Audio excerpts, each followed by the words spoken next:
I've had two of my best friends take their lives. Sorry to hear that. Yeah, and it still impacts me to this day.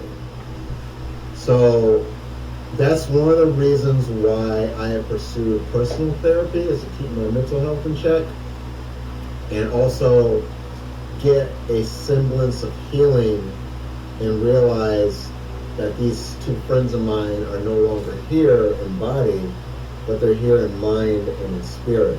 True. And like that sometimes can be very challenging. So part of the reason why I am who I am as a fully self-expressed artist, men's wear blogger, whatever you want to call it, is because I do want to help inspire people. You inspire me, bro, from a distance, even if you don't know, bro. I know, and I appreciate it. I don't ever want somebody to get to a place where they feel like they're so low that they just have to like end themselves. Like being on the receiving end of that is like absolutely terrible, and I can't even imagine like just the impact on the families. Yeah, so it's like something else. It's someone else seeing one of your best friends open casket in a box and you don't recognize them. I wouldn't wish that on my worst enemy at all. So again, I think it also goes back to having social media in doses where you're not scrolling, doom scrolling, and feeling like, oh, well, this person has a better life than me, and I'm not going to amount to anything anyway. Like, sometimes you just have to unplug and, just, kind of commune with your family and your friends, as I say, like, touch grass, so you don't feel like this sense of, I'll say, depression.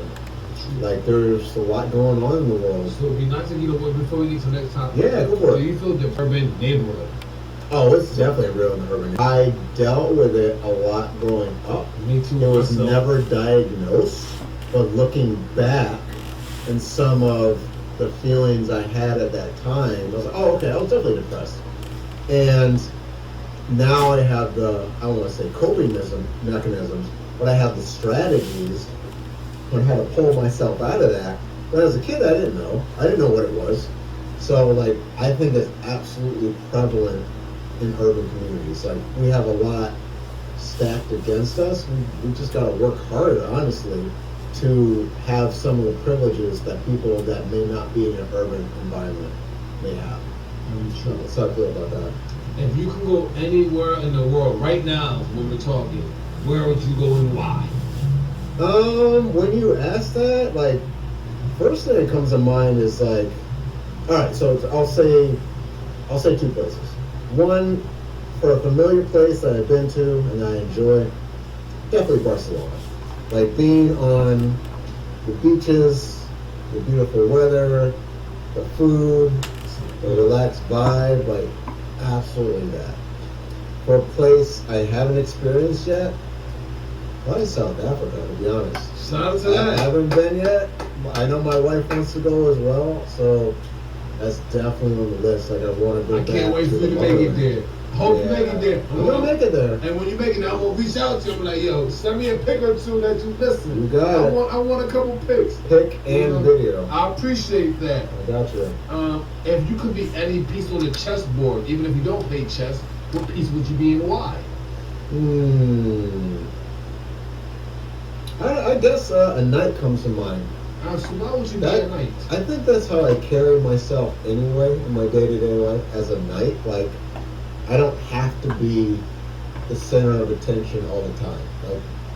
Maybe sometimes I'm going to be the backbone of the situation, so to speak. Maybe your art is the front bone.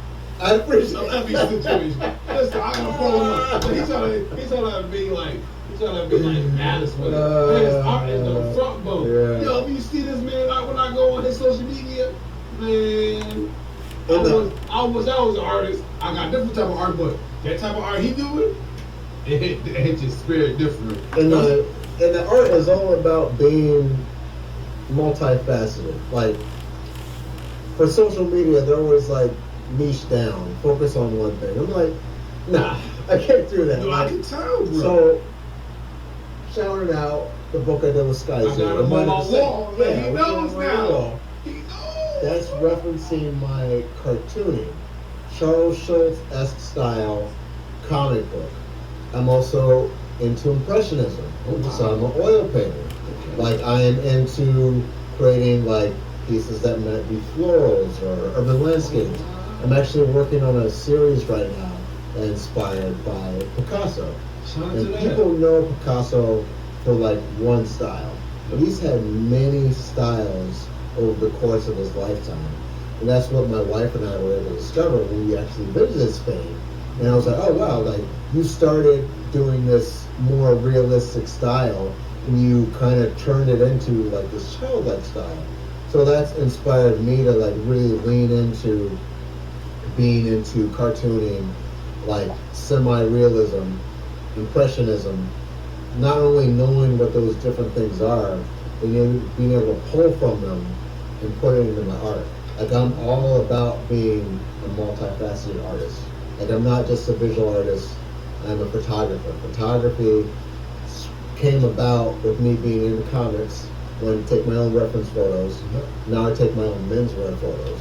So I put on a fit I like, remote shutter in my studio, lights and everything. This man here, sharp just. It's important. I'll be having some people come around me. They gonna have me just like that real soon. It's super important. These people that come around me, these some sharp gentlemen. I need to be watching. Yeah, I think we appreciate them. I don't want to say like, oh well, you have to wear a suit every day or whatever. That's what I like. I like wearing suits 9 times out of 10. I feel good. It opens up doors for me.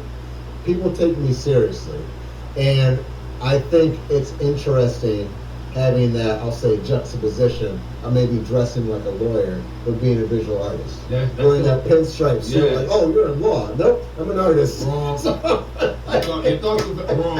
He got you. He got you. It's like a social experiment. He got you. It's a social experiment. How many parts of a brain do you have? How many what? Parts of a brain do you have? Oh, I've lost track, to be honest. Like, my mind is always going. And sometimes it's actually hard to sleep. Alright, well, it's 3 parts. Your frontal lobe, your cortex, and something else. Gotcha. So I was typing you in. What's your opinion on mental health? Since you've been around different areas of the world, what's your opinion on mental health around the places you've been and on top of you being in Connecticut when you breezed through? What's your opinion on how does mental health affect the world? I will start off by saying, as men, we need to take mental health seriously. Just looking at the statistics, looking at how many men have taken their lives, and it's terrible. We need to not only have a circle of friends, family, people we can talk to, but I'm also a huge advocate for therapy. Like, even like aside from my wife being a licensed clinical therapist, but also looking at it in a sense like I'm not going to make my wife my therapist. I do have my own therapist, and that's very important.